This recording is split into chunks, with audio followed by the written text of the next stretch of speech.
I take this very seriously. One of my most recent videos about gambling bots and how they bribe player moderators to use their services to mute competition was copyright striked. The video has now been removed from YouTube. In it, I used footage of the bot running that was sent to me. And a lot of my most recent videos are journalistic in a way. I make them to draw attention to problems currently in Runescape. In a sense, it's reporting, it's commentary, and it's criticism. And each of those things individually is covered under US fair use law. So I truly believe I had the complete right to the footage I used. In fact, the clip I used was less than 20 seconds, and I talked about the GP that was shown being made in the video and how it was a scam. And you guys might be thinking, well, why don't you file a counterclaim and argue that you used the footage fairly? But when I do so, my personal information will be shared with the person who filed the claim. And as you guys know, that's a huge risk. People are doxxed, swatted, threatened, all sorts of things in their personal real lives can be ruined if their personal information gets into the wrong hands, which was really unfortunate. It was one of my most liked videos with over 250,000 views. The purpose of this video is to re-upload the video that got taken down with everything that could have been copyrighted removed. The last thing I want is for the people who make these gambling bots to scam players to be successful in trying to keep all of this stuff under the radar. Leave a like if you support what I'm saying. Oh, and there's one other thing you can do. It's incredibly easy to get these accounts banned. All you have to do is go to the Grand Exchange, hop on a couple worlds until you see one of the accounts advertising gambling services. You can report them for botting, games of chance, and encouraging other people to break the rules. If enough of you guys do this while you casually go to the Grand Exchange, they will be taken out of the game. Anyways guys, here's the video that got taken down with some minor edits.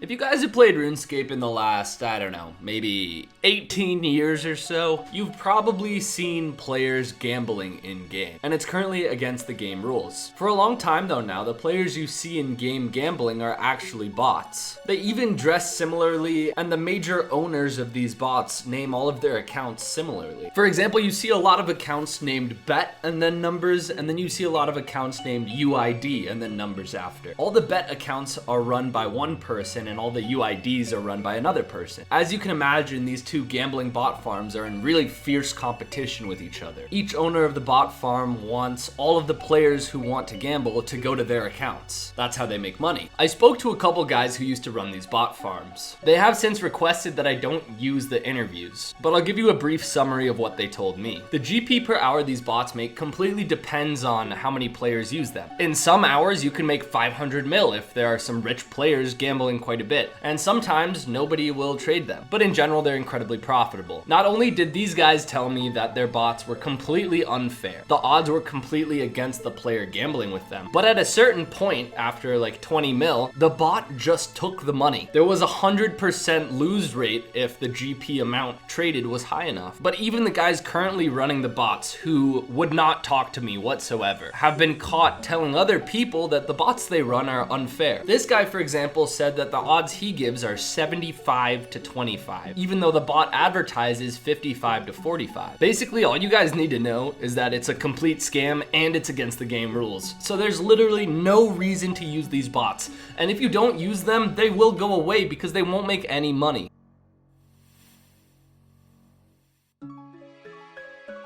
This is kind of a weird analogy to put on a video game, but it's almost like competing drug gangs. They have their turf, and they don't want other people on their turf. So the Grand Exchange, for example, is an incredibly popular place, and the rival gambling bots are competing heavily for each player to trade them. And this competition has pushed them to extremes. Extremes like paying insane amounts of real money to use PMOD accounts to mute their competition. There's a whole other side to RuneScape gambling as well. I've turned off the public chat for all of these accounts because I don't want to show the websites they're advertising. There are many popular discords that run RuneScape gambling rings outside of the game. And just like the gambling bots, the turf they advertise on, specifically the Grand Exchange or the Duel Arena, is really, really valuable to them. They're advertising different sites websites, and they want as many people as possible to go to theirs specifically and not their competitors. Here are some clips from an interview I did with a guy who runs one of the largest RuneScape dicing discords. And just like the gambling bots, I would strongly recommend you not use them. P-mods, they can be bought and sold. Also, there are people who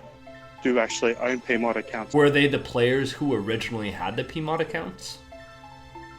No. Like, how much money can you buy a P-mod account for? So a P-mod account you can buy for between 1,500 to 3,000 USD. I've got plenty of contacts who buy and sell them. And I heard that they are also rented out. Yep. So you can rent a P-mod account. Basically how it works is someone controls the account through TeamViewer, I believe, and you can just use their account for your TeamViewer. Generally, those guys charge between $70 to $100 a week, and you do that to mute advert accounts.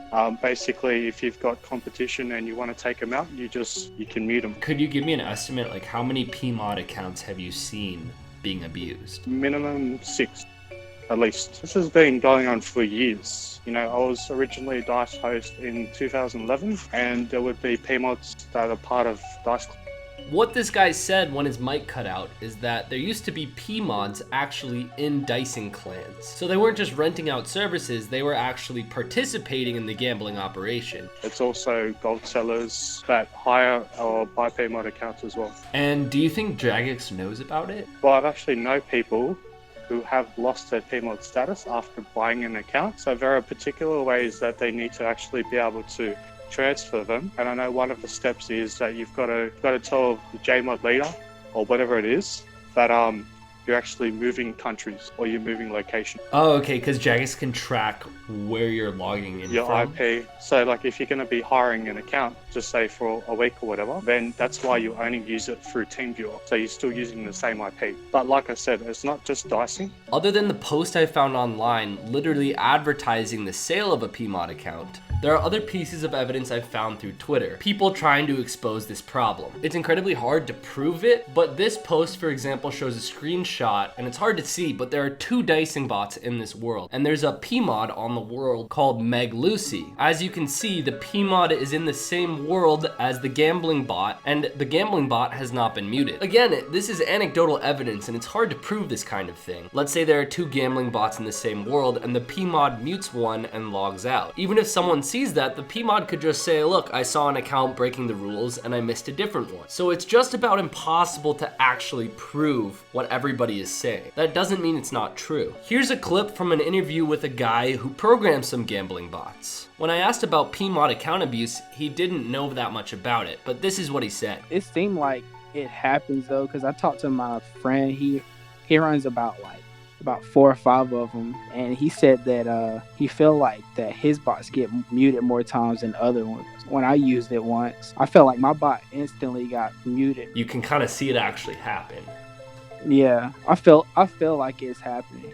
And that's exactly what the guys who run the UID bot farm and the bet bot farm want. They want smaller players to try it out and instantly get muted, while their bots stay unmuted. They're eliminating any competition. After 2 weeks of trying to get in contact with anyone running one of these major bot farms, I was finally told to meet on World 307 at the east of the Grand Exchange. And this is where I had a pretty sketchy conversation. Ultimately, the guy decided not to answer any of my questions because his partner was too worried about things like this getting out. But this guy did tell me that he's the owner of the UID gambling bot farm, and he did add me on Discord. I also confirmed that he owned a player moderator account because the screenshot I was sent of someone bragging that they had a P-mod account matched the Discord of the player that I'm talking to in game right now. But obviously, because these guys don't want Jagex to crack down on the P-mod accounts they bought for $3,000 US, and because they don't want everybody to know that their gambling bots are a scam, they don't want me to make this video, which is why they wouldn't talk to me whatsoever. One of the guys who wanted to remain anonymous and for me not to use his voice told me that back in the beginning of 2019, there was a mass banning of all of these gambling bots. No matter who you were, you didn't just get muted, but you got banned within 5 minutes of running one. One of the tactics around it, this guy said, was to get your stats up, which is probably why the gambling bots in this video that you see now are around combat level 30 with a few random stats. But at the end of the day, all you have to do when you're running by and see them at the Grand Exchange is report them, and they will get banned. These bots are scamming you, so there's no reason to gamble with them either. I'm confident that these guys will go out of business pretty soon if you guys report them and remember that they're scams. And remember, the gambling discords are just as bad. You can't trust these people with your money. But since I was talking to one of the leading gambling discords out there, I was still curious how much GP is actually being gambled. This Discord was started this year, I'd say probably around March. How much gold do players gamble through you every day? Last month, we had accumulated 100,000 tickets, raffle tickets, and players get a raffle ticket every time they bet or wager 2 mil. You do the maths, it's 200 bill. And then I asked if this guy feels bad for all the people addicted to gambling who might lose billions worth of GP with him. Well, I mean, yeah, of course, it's, you know, that's the only humane way to feel, but if I'm not doing it, there's going to be someone else who's doing it, and I'd rather people have a chance of having something fair rather than it being rigged. You can never trust someone hosting these things, but even if none of it was rigged, the odds are still stacked against you.